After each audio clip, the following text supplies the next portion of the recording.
I've often heard it said that all sins are equal before God, but this just doesn't seem right. What would you say?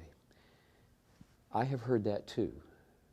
And the reason people have said that is because of James, and I'm going to forget the location, but it says, if you have committed one sin, you're guilty of all. That's James 3 or 4.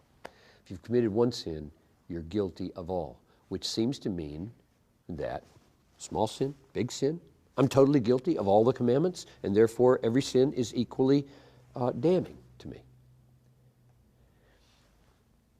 That's not the whole story, is it? First, not everybody is hurt in the same way by every sin.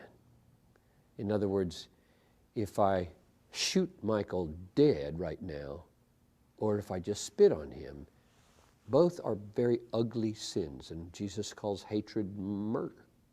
But he's not dead if I spit on him.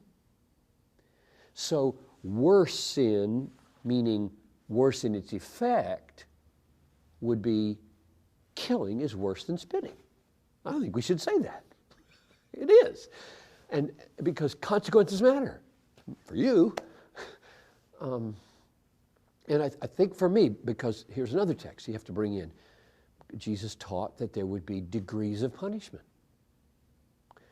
If you know the right and don't do it, you'll be beaten with more stripes than if you don't know the right and do wrong. So there's degrees of punishment, which must mean degrees of guiltiness, which must mean that some sins are more blameworthy than others. Let me go back to James and just say what I think is meant there. The argument is, the reason if you do this sin you're guilty of all is because one God said all.